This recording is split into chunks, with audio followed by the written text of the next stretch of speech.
এ দুনিয়াদার পাগল, কার পাগল হইলা, কার জন্য জীবন শেষ করলা, কোন দুনিয়ার জিন্দেগির পিছনে পড়লা?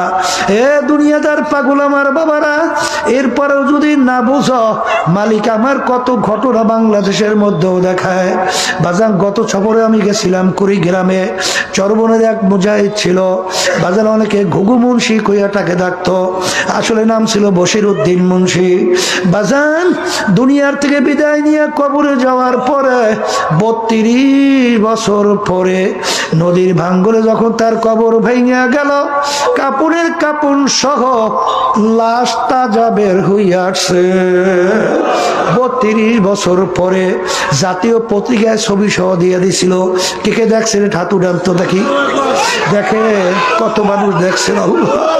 বাজান আমাকে একজন বলে, হুজুর মুখ থেকে কাপড় সরাইয়া দেখছি, ওই যে 32 বছর আগে দাড়ির ভিতরে মেহেন্দি লাগাইছে এখনো লাল চকচক চকচক করতেছে। আমি সেদিন কারো সেই কবর জিয়ারত করে আসছি। এ কবরের যাত্রীরা, আমির হামজা রাদিয়াল্লাহু তাআলা আনহু শাহাদত বরণ করার 50 বছর প্রায় পরে যখন তার লাশ মোবারক বের হইয়া আসলো, একেবারে দিব্যি বুনায় এখন ঘুমায় রইছে। ইরাকের দাজলা নদীর কিনারে 2 জন সাহাবা কেরামের লাশ মোবারক পাওয়া গেছিল 1400 বছর পরে। তাদের চক্ষু ছিল খোলা, এত তেজ ছিল তাকাইলে অনেকে বেহুশ হইয়া পড়ে যাইত। যত ঘটনা কাপড়ের কাপড় সব লাশ তাজা দেখা যায়, দিনদার আল্লাহওয়ালা ছাড়া কিন্তু দেখা যায় না।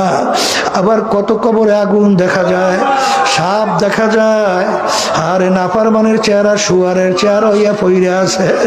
যত দুর্ঘটনা মাঝে মাঝে কবরে দেখা যায়, বেনমাজি, হারামখোর, সুদখোর, ঘুষখোর, জুলুমবাজ, মিথ্যাবাজ, আল্লাহর হুকুম নবীর তরিকা অনুযায়ী না চলন্যারা সারা কিন্তু দেখা যায় না।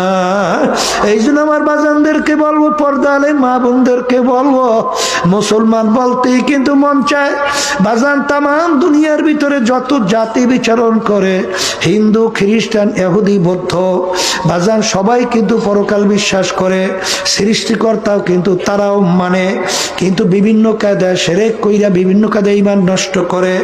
আমরা মুসলমান, আমরা পরকাল বিশ্বাস করি, কিন্তু আমার বাজানদেরকে বলবো, পর্দার আড়ালের মা বোনদেরকে বলবো, আজকে মুসলমানের ঘরে জন্মগ্রহণ কইরা খোদা না খাস্তা কিয়ামতের ময়দানে যদি জাহান্নামের শিকল হাতে পায়ে লাগে,